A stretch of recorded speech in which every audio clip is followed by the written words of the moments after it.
This is NBC 12 News Today. A very good morning to you. We want to help you get your day started. Thank you for watching 12 News Today. I'm Brent Solomon. Let's waste no time now with getting a check on your forecast. Megan Wise standing by with a look at conditions. Good morning, Megan. Good morning, Brent. Absolutely, and we're getting some sunshine. Thank you. Well, we're following a breaking traffic alert right now out of Chesterfield. This is along Newby's Bridge Road. The road is closed near Haggard Road because of a crash. Chesterfield police have charged the driver with a DUI. The crash knocked out power to about 60 customers in the county. We've made calls to Dominion Energy for an update on when you can get your lights back on if you or someone you know is affected in that area, so stay with us. Today, a congregation will be back in church for the first time since a youth pastor fatally shot his wife, her daughter, and her daughter's boyfriend on Thanksgiving. 58-year-old Christopher Gaddis is charged in that triple homicide.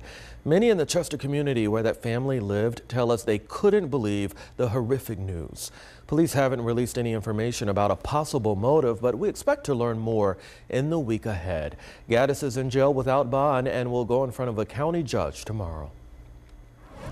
Louisa County deputies hoping new pictures will help catch 3 suspects who stole from a Walmart last weekend.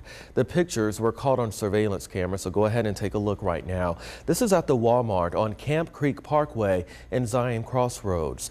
This man and woman reportedly made off with over $550 worth of merchandise from the store last Saturday. Deputies say the man with the hat stole $2,500 worth of gift cards and sporting goods. So if you were in the area, maybe you know something about these crimes, call Crime Solvers at the number on your screen. Right now, Chesterfield officers have arrested the driver behind a late-night pursuit that crossed county lines. It all ended in a crash near the intersection of Carnation Street and Hayeks Road, with several teenagers seen running from the scene. Officers used K-9s and aviation units in their search for suspects. They were able to locate the driver after he made his way to Chippenham Hospital. The driver is facing charges, and police tell us an investigation is ongoing at this hour. All right, Black Friday was a big win for online retailers. Maybe you went shopping. Consumer experts say American shoppers spent a record $5 billion online, almost 17% more than last year. And early estimates show brick-and-mortar stores may not have done badly either. Data company ShopperTrack says foot traffic in traditional stores dipped only 1% this year. Some experts say Cyber Monday could be even bigger than Black Friday, with as much as $6 billion in online sales. So we're on your side. We've put together a list of Cyber Monday deals on our website, NBC12.com. They're also on our free news app. Just look under 12 About Town. All right, we can't forget about Small Business Saturday either. Yesterday in Richmond, shoppers hit up stores in Carytown to invest in the local economy. So our Alex Whitler took a visit here. She's standing by now with a closer look. Thank you, Alex. Now, if you find yourself still taking advantage of sales today, why not spread a little holiday cheer by picking up a present for a child in need? NBC 12 is once again teaming up with the Salvation Army Angel Tree program. Many families can't afford gifts for their children, and that's where you come in. You can give these little ones a reason to celebrate and smile on Christmas morning. So all you have to do is pick up an angel from one of the locations on your screen, then return your unwrapped gifts to participating malls. You have until Wednesday, December 6th. Well, police are still looking for suspects right now, hours after a shooting spree kills one teen and puts several others in the hospital in Cleveland. Now, community members there are taking to the streets, saying enough is enough when it comes to gun violence. Plus, Hollywood remembering actor Rance Howard. A look at his life and legacy straight ahead. And Megan is standing by. Lots of sunshine this morning. Well, thank you for staying with us. Your time now is 9:09. Meteorologist Megan Wise is in the First Alert Weather Center. She's tracking your Sunday forecast, so we're going to check in with her in just a few minutes. Well, a Cleveland community is coming together to remember the life of an innocent boy. Many gathered last night to mourn the loss of a 12-year-old killed in a shootout that left several other teens injured. So now let's turn to Carly Flynn Morgan for more. Turning now to just weeks after surviving the deadliest mass shooting in American history, a Las Vegas man killed in a hit-and-run crash. 52-year-old Roy McClellan was on the side of the highway on November 17th when police say a driver plowed into him. McClellan and his wife were among the survivors of the Las Vegas Music Festival back in October, which left 58 people dead and hundreds more hurt. Now his wife is left with another wave of heartache. This is not what... Police say they found the driver who hit and killed McClellan and charges are pending. Well, right now, movie fans are remembering Rance Howard, the actor and father of Ron Howard. Rance Howard kicked off his career in a touring theater as a child. He later landed roles in popular TV shows and several Oscar-nominated movies. They include The Music Man, Chinatown, Apollo 13, and even A Beautiful Mind, which, by the way, took the Best Picture award in 2001. Rance Howard was 89. Well, actress and singer Naya Rivera is trending right now, but not for reasons you might expect. The Glee star is facing a domestic battery charge. She was arrested last night in West Virginia and was arraigned on the misdemeanor charge just after midnight. The judge released her on bond. Now, Rivera's husband, Ryan Dorsey, claims she hit him in the head and lip while they were taking their 2-year-old son for a walk. Rivera filed for divorce from the actor in 2016, but called off their separation last month. A North Carolina family trying to keep their spirits up after a devastating house fire that's costing them most of their belongings. Leonard Rogers and his family are living in a motel right now after a fire started in their home's crawl space a week ago. Since then, Rogers says neighbors have shown an outpouring of support. We had 4 or 5. The family says they're still not sure what caused the fire, but they plan to rebuild in the community that has given them so much. This week's NBC 12 Restaurant Report Hall of Fame Award goes to 2 restaurants on wheels, J&K's Mobile Munchies and Big O's Barbecue. These people who... And well deserved. These restaurants ace their health inspections year after year after year. So a big congratulations to them. Now you can watch On Your Side investigator Heather Sullivan's Restaurant Report every Thursday only at 11 to see which area restaurants racked up critical violations. Accurate. Brent. All right, and we may not need that umbrella for a while. Thank you, Megan. Well, the first few months with a newborn can be rewarding with your bundle of joy, but they can also get expensive. So in this consumer alert, Rachel DePompa has some tips for those with newborns to help keep your budget in check. Great work there, Rachel. Well, the Richmond Flying Squirrels will be in the national spotlight tonight, and it's not so much about baseball as much as it is about the food you can get at the game. So you'll want to see why the Diamond is capturing headlines. Also, be sure to check into our NBC 12 Pet Cam to keep up with these pets. All you got to do is log on to NBC12.com/petcam. We're back right after the break. Your time is 9:23 now. Imagine you're not feeling well, you go to the doctor. He gives you a prescription, and you're given a prescription that you won't find in any drugstore. Instead, you have to go outside. We're talking about a growing field of medicine here called ecotherapy. Doctors are prescribing patients with walks through Mother Nature instead of pills. They say it can help patients with depression, attention deficit disorder, and chronic diseases like diabetes and high blood pressure. Why not just... So how do you get the most effective dose of nature? Patients focusing on 3 key elements: sounds of birds chirping, visuals of trees and leaves, and the sound of streams or rivers. Health experts say this kind of medicine is especially helpful for young children who are constantly exposed to TV screens and phone screens. They say looking at trees and leaves instead can actually help protect their vision. Well, we'll be watching tonight as Richmond's flying squirrels are featured on the Travel Channel. According to the Richmond Times-Dispatch, Food Paradise came to the Diamond over the summer to film an episode of the top menu items at minor league baseball parks. They haven't revealed which foods will be featured, but you can see for yourself tonight at 9. Well, a Denver man is redefining what it means to adopt a pet. He gives them a loving home at a time when they need it most, and others are inspired in the process. Here's Katie Beck. Awesome reporting, Katie. Thank you.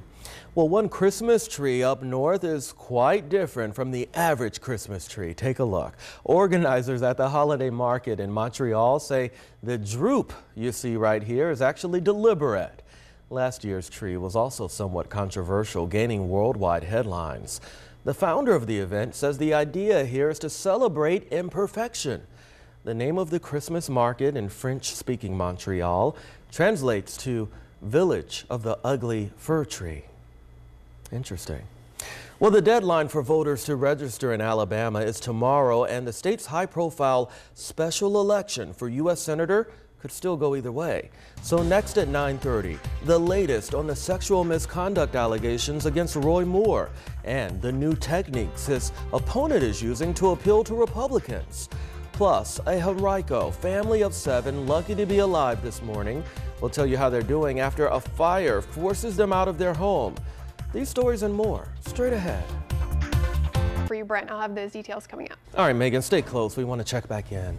Well, right now, Chesterfield police need your help to find a wanted man. So take a good look at your screen right now. You're looking at Raymond Ward. Police tell us Friday night they came across him in a parked car in the 4100 block of Squire Hill Court. They attempted to detain Ward when he sped off, allegedly. He now faces obstruction of justice and eluding charges. Ward was last seen driving a tan 4-door Chevrolet with Virginia tags VXA 5226. Call 748-1251 if you have any tips for police in this one. Richmond police have identified the man hit and killed by a car in the city's south side. We're told 50-year-old Edward Brown was struck around 9:20 Friday night as he was crossing Corwarden Avenue. Police say he was not using a crosswalk. Brown was taken to VCU Medical Center where he later died. We're told the driver did stay on the scene, so no charges are expected. Turning now to Henrico, where a family of 7 is being helped by the Red Cross this morning after a fire breaks out at their West End home. Now, this happened around 10:30 yesterday morning on Horsley Drive. That's near the intersection of Ridgefield and John Rolfe Parkways. Firefighters say smoke was coming from all 4 sides of the home. Thankfully, everyone inside was able to get out to safety, but unfortunately, crews tell us that home is too badly damaged for the 4 adults and 3 children to live in. We're getting more details about the terror attack in Egypt that killed more than 300 people Friday. So NBC's Bill Neely reports from Cairo that there is little doubt it was the work of ISIS. All right, that was Bill Neely reporting. Egypt has since declared 3 days of mourning for the dead in Friday's terror attack. Well, the Navy releasing the names now of 3 sailors lost when their plane crashed in the Philippine Sea this week. Brian Grosso, an airman apprentice and Florida native, is presumed dead, along with Louisiana native Airman Matthew Chostari and Lieutenant Stephen Coombs from Florida. They were 3 of the 11 people on board the C-2A Greyhound when it went down Wednesday. It was headed for the USS Ronald Reagan. The other 8 people on the plane were found alive. U.S. and Japanese officials launched a 2-day search of the crash area, covering almost 1,000 square nautical miles. Now to a crime alert out of Petersburg, where police find 2 cars full of drugs, money, and a gun. Around 7 last night, an officer was in the 1000 block of 6th Street and found 2 parked cars. When the officer approached them, 3 people ran away, leaving behind all that you see here in these pictures. If you see crime happening in your area, police ask that you call Crime Solvers at the number on your screen. Well, the State Board of Elections will wait until tomorrow to decide whether or not to certify the results of a House of Delegates race that could determine which party has control. In the 28th District, Republican Bob Thomas currently leads Democrat Joshua Cole by 82 votes. But there are more than 80 voters in the area who may have voted in the wrong race. So the Democrats filed a lawsuit that seeks to block the board from certifying the results. And the Republicans have threatened their own legal action if the results aren't finalized tomorrow. Well, tomorrow marks the deadline for voters to register in Alabama, and that as the state's high-profile special election for U.S. Senator is only a few weeks away. Some polls show Democrat Doug Jones leading Republican Roy Moore in the deeply red state. And there's a new attack ad against the GOP candidate. But despite sexual misconduct allegations against him, Moore's hanging in the race. Kaylee Hardung reports. Kaylee, thank you. Well, today, two childhood best friends, Dave Robinson and Pat Kearney, they're running 50 miles for a good cause. In 2009, Pat's teenage sister, Becca, passed away from leukemia. So to honor her and raise awareness about childhood cancer, the two have organized a run around Richmond. They're aiming to raise $15,000 supporting Connor's Heroes. That's a local nonprofit. They started the day a few hours ago at the Belle Isle parking lot and plan to run for about 10 hours. We wish them the best of luck.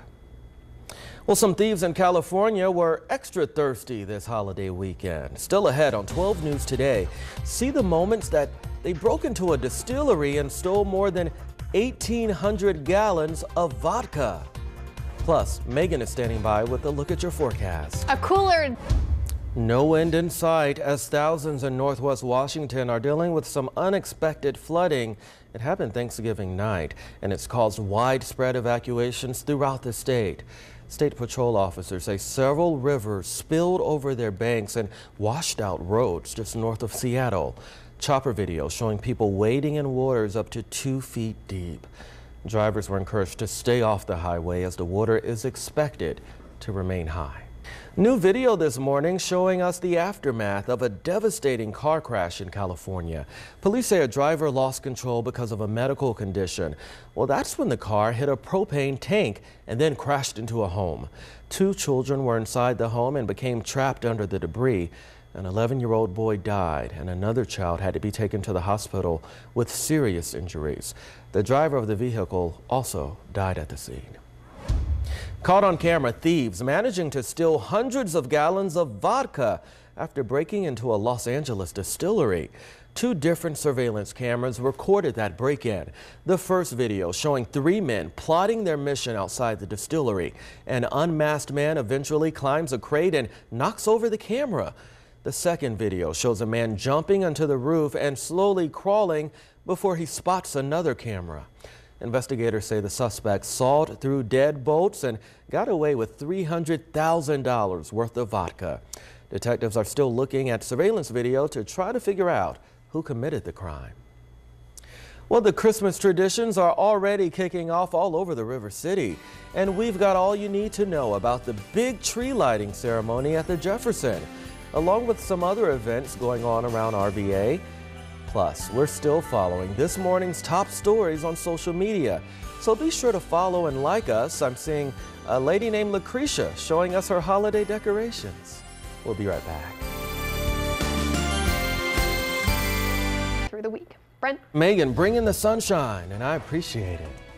Well, a lot of folks around the RVA are getting pretty excited here. That's because tomorrow night is the massive tree inside of the Jefferson Hotel. It will be lit up for the holidays. The music starts at 5 and the ceremony begins at 5:45. The lights will be turned on by Santa and Mrs. Claus themselves promptly at 6:20. We'll be there live tomorrow, giving you a front row seat to all of the fun. Sports, have a great Sunday. You do the same, Matt. All right, remember, you can find your latest news and weather updates right here on our website. We make it easy, NBC12.com. And we'll be right back with a final look at your forecast. To this upcoming weekend, you like the 60s?